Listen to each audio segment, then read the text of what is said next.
And welcome again to Cottage Talk. I am Russ Goldman. This is another episode. Actually, this is going to be my second episode of a genre I'm calling Stats Are Not for Losers. I'm going to look at several stats and share my thoughts on them. If you're watching live, please feel free to share your thoughts on the predicted 10th by the website FiveThirtyEight. It's a very well-known stats-based website, and they just updated their website for Premier League predictions, and they have Fulham finishing 10th by the end of the season. Do you agree with them? And the bigger question is, and I'll ask this now, and feel free to share your thoughts on this. Would you be disappointed if Fulham finished 10th? I know I wouldn't be, but I'm curious if the Fulham supporters would be disappointed if they finished 10th. So this is predicted by the website FiveThirtyEight. I'm actually going to share on my screen, if you're watching live, their predicted table, I guess you could say. So I'm going to share that now, and we'll go through where they have everyone in the top 10, because I do find it interesting. So I'm going to share that. And here we go. So this is actually updated yesterday. So they have Arsenal winning the league in first, Man City coming in second, Manchester United third, Newcastle fourth. This is an interesting one. They have Brighton in fifth, Tottenham in sixth, Liverpool in seventh, Chelsea in eighth. That is going to hurt. The one that's going to hurt more would be Brentford in ninth, and Fulham in 10th on 53 points. And just want to also mention this, Fulham's best total, as Mike Gregg just tweeted out, I believe the other day, is 54. So they would fall short on Fulham's best total in the Premier League by a point, which is interesting. They're currently on 35, so they're predicting only 18 more points for Fulham. Boy, I hope they're wrong. But I understand why they're going with the total. This is all done. This is all stats based. It's all done by simulation. So we'll see what ends up happening. But I find it interesting that they have Fulham in 10th and actually Brentford in 9th and Chelsea in 8th. That actually does hurt. Okay. So that's where I'm going to start on this. But before I go on any further, please do, as always, subscribe on YouTube and Apple Podcasts. It does help other Fulham supporters find us. But when I saw this updated Premier League prediction table from FiveThirtyEight, I was a little bit disappointed. But it doesn't mean that Fulham are going to finish 10th. It's just stats-wise, this is where they're projecting them to be. And to be honest with you, I'd be fine if they finished 10th. I think that would be an incredibly successful season. But it just shows that stats-wise, this is where FiveThirtyEight has Fulham ending the season. Doesn't mean that they're going to end there. Again, that is their projection. If Fulham ended 10th, I think that we should all be happy with that. Maybe a little bit disappointed, but we can all dream in Europe. This doesn't stop the dreaming.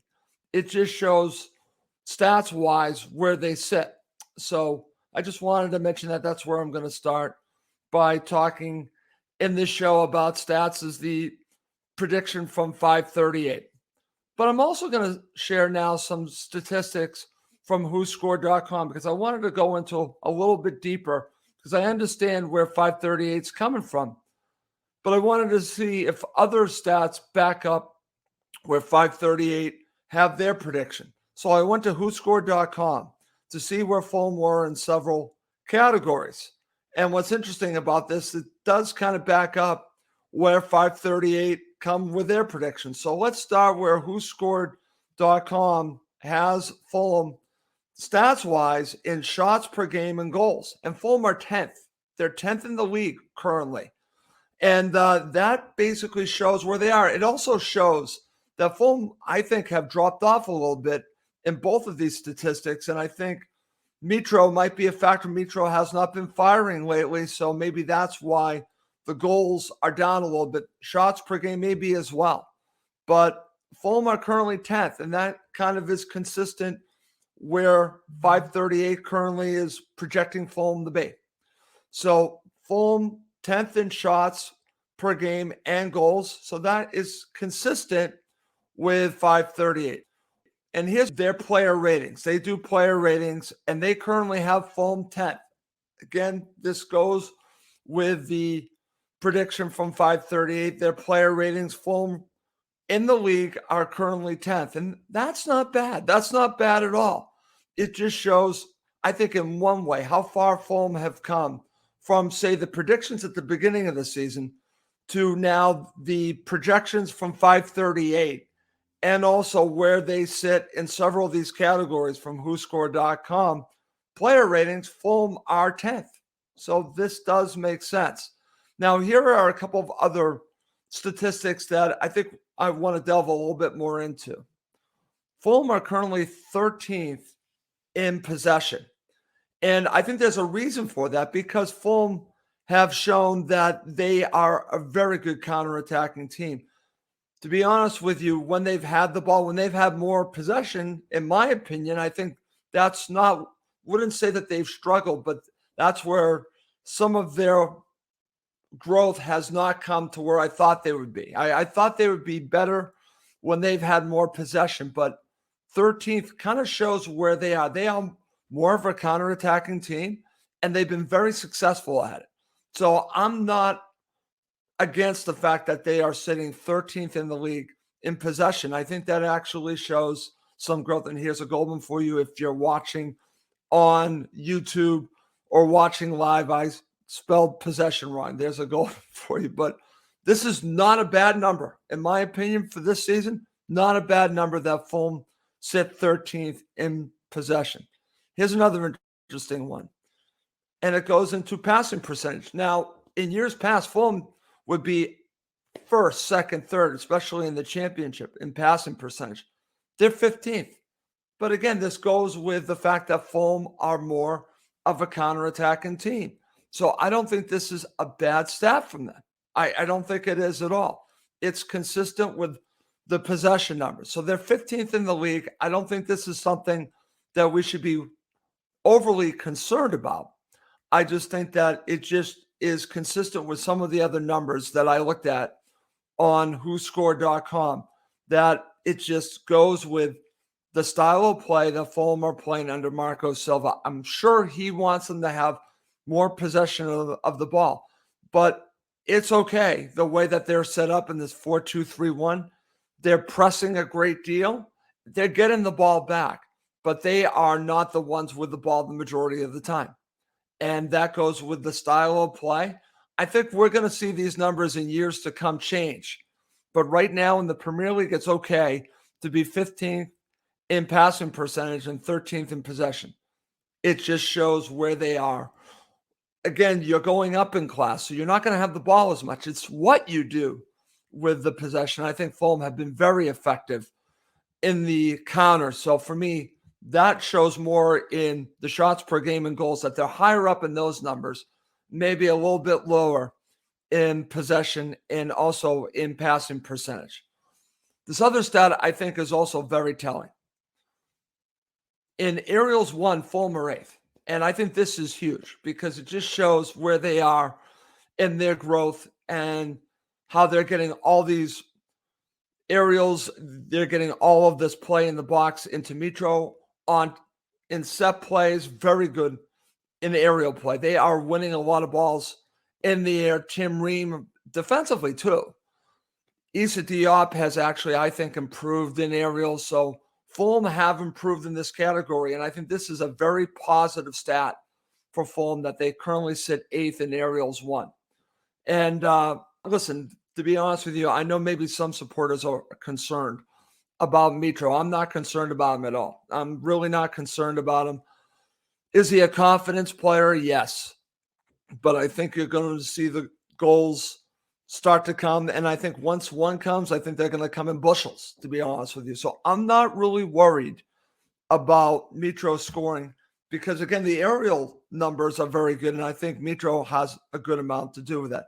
So I'm not worried about this stat. In fact, I'm encouraged by this stat that Fulham are 8th in aerials 1. Okay. Well, coming up next to end this quick show where I'm looking at stats, I'm going to ask the question, would you be disappointed if Fulham finished 10th in the league?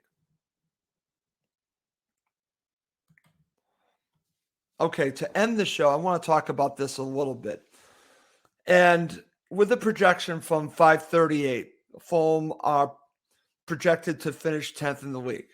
And if you look at it and you look at all the predictions at the beginning of the season, how many pundits had Fulham finishing in the relegation zone, basically being relegated? How many? There were so many. I never thought that Fulham would be relegated. So this shows the growth of Fulham, the direction that they're going, because I would not be disappointed. I just wanted them to finish 17th or better. I think most supporters would feel that way. Now, here's the thing. Does your feelings about the season change when the results change? Yes. Your expectations do change. It's only human nature. When you are currently sitting 7th and this website is projecting 10th, I can see why some would be disappointed. But if you look at it, if you really judge Fulham's growth, I would be very happy with 10th. I would be extremely happy with 10th. I'd be a little bit disappointed that we didn't get Europe, but I think that's only natural. That's looking at it from both ways. Looking at it from a pure fan with an opportunity to go to Europe. We're sitting 7th. Of course, I want them to be in Europe. But if I'm looking at it realistically and all the stats show that 10th would be realistic, that's fine. In fact, Mike Rigg, if you go on Mike Rigg's Twitter account, he'll show you how difficult it would be for Fulham to end 6th. It really would be difficult. They would have to start beating some of the big boys. They would really have to start doing that. And I'm not saying that they can't. I'm trying to look at this in a statistical manner. And that's why I think finishing 10th, if you're asking me, is fine. It would be fine. It really would be. It would be an incredibly successful season, something to build on. The only thing I want to say in regards to finishing 10th is that I think if they finished a little bit higher, it would help them in the recruitment over the summer, because that's what we're looking for. We're looking on building from this season and getting better players in. Because one great thing here is that our Fulham punching above their weight, potentially. But I think with this coach and coaching staff, Fulham can get what you would call average to good players and elevate them. What if they get really good players like Pauline? What if they consistently get better players in? I think Marco Silva would make a better player an excellent player. So my hope is that this projection is wrong and they end up better than 10th, because I think it will help them get better players this summer, because I think that's what it's about. It's about building on what they're doing right now, because I think 10th would be an accomplishment, but I think all Fulham supporters want them to be the platform to do bigger and better things. That's what I'm looking at. When I was on this podcast and talked to a Wolves supporter, and we're kind of doing what they did, right? We're doing what they did. And then they got most of their best players picked off. And that's what ends up happening when you start winning. That's going to be the trick with Fulham. That's why Marco and his coaching staff are so valuable. They really are. And also the players themselves. If you watch the Sasa Lukic interview, who do you think was instrumental in Lukic coming to Fulham? It's Mitro. It's Mitro. Of course it's Mitro. So the players are selling Fulham to potential players, which is great. But I think getting as high up the league as possible could only help Fulham. I would not be disappointed with 10th. Absolutely would not be. But I'm not going to lie to you. I want better. But I'd be fine with 10th. Let's see. I got some comments from the Fulham supporters. Let's see what my friend Steve Reynolds says. If we settle for 10th, then let's go full on for the cup and a European place. Steve, I agree with you. I think we should go on a cup run. I think we should go full force, put out Fulham's best side against Leeds United. I'm there with you. I'm totally there with you. My friend Combs says, no, if we were offered 10th at the beginning of the season, I'm sure every supporter would have taken that. I agree with you, Combs. Totally agree with you. This is from my friend Kamal. He's got a lot of comments, so I'll try to share some. This has been a discussion between me and my friends. I've always believed we can finish in Europe and been laughed at. But if we can turn the corner earlier than expected, the buys have been a marvel this season. He continues, Fulham's team is so much sharper than last season, almost completely reinvigorated with a Premier League experienced team. We can do this. Kamal also shares, incidentally, great frequency of shows, Russ. Love your analysis, and I hope you're well. Lucas's 2 minutes were amazing last week, and Solomon was wonderful. Looking for ways in immediately. Okay, thank you very much for all that, Kamal. And finally, from my friend Combe, Ream, Robinson, Cabano, and Decadova-Reid would have been kicked to the side under another manager. Just shows how good Silva's coaching is. Totally agree, Combe. That's why I wanted to talk about how he's elevated all of these players. But what happens when he gets in even better players? I think he takes them to the next level as well. So we're lucky to have Marco Silva, but I think this is just a platform to build on. Well, listen, I'm going to wrap up this show, and I want to thank everyone for commenting and joining me at the last minute. I decided to do this podcast at the last minute. And just thank you, everyone that watches and listens to every episode of Cottage Talk. I really appreciate it. I'm going to continue to bring you more and more shows because you keep watching and listening. It just makes me feel so good inside. So thank you.